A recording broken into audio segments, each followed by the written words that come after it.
Assalamualaikum warahmatullahi wabarakatuh. Saya Tiara Anggraini dengan NIM 2304290, Prodi Ilmu Administrasi Negara, Fakultas Ilmu Sosial, Universitas Negeri Padang. Pada presentasi kali ini, saya akan membahas tentang materi pertemuan 6, yaitu memahami, menganalisis, dan menggunakan kalimat efektif dengan benar. Pemaparan kali ini akan fokus pada pentingnya kalimat efektif dalam komunikasi, serta ini menyangkut dasar-dasar struktur kalimat, kejelasan, dan keringkasan.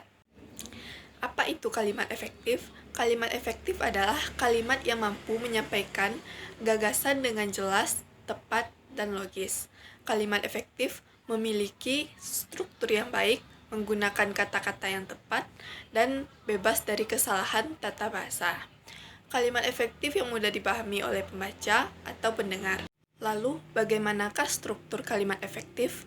Kalimat efektif mempunyai struktur SPOK, yaitu subjek, predikat, objek, dan adverbial. Subjek merupakan bagian kalimat yang memberitahukan siapa atau apa yang dibicarakan.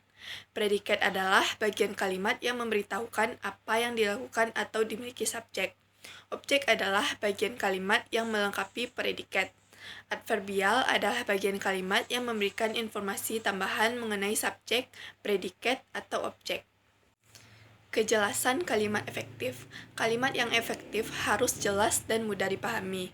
Hindari penggunaan kata-kata yang ambigu atau tidak baku. Gunakanlah kata-kata yang tepat untuk menyampaikan ide, serta susun kalimat dengan cara yang logis dan mudah diikuti.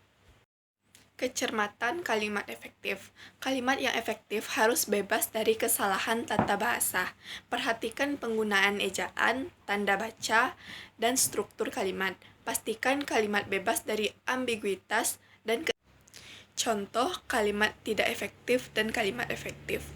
Contoh kalimat tidak efektif yaitu saya pergi ke toko untuk membeli beberapa bahan makanan. Kalimat ini benar secara tata bahasa, namun kurang efektif karena tidak jelas dan kurang detail. Pernyataan tersebut tidak merinci jenis bahan makanan apa yang dibeli oleh orang tersebut atau mengapa perlu membelinya.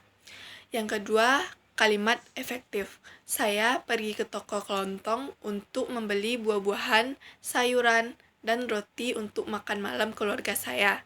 Kalimat ini efektif karena lebih spesifik dan memberikan informasi yang lebih banyak. Informasi ini memberitahu kita jenis bahan makanan apa yang dibeli oleh orang tersebut, mengapa mereka perlu membelinya, dan untuk siapa bahan makanan itu dibeli. Contoh kedua kalimat tidak efektif yaitu saya lelah. Kalimat ini benar secara tata bahasa, namun kurang efektif karena terlalu umum dan tidak memberikan informasi apapun tentang penyebab orang tersebut lelah. Dan yang kedua, contoh kalimat efektif. Saya merasa lelah karena kurang tidur tadi malam.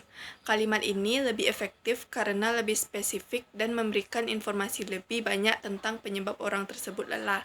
Ini memberitahu kita bahwa orang tersebut lelah karena kurang tidur yang merupakan penyebab umum kelelahan. Tips menulis kalimat efektif. Bacalah kembali kalimat setelah selesai menulis. Mintalah orang lain untuk membacakan dan memberikan saran.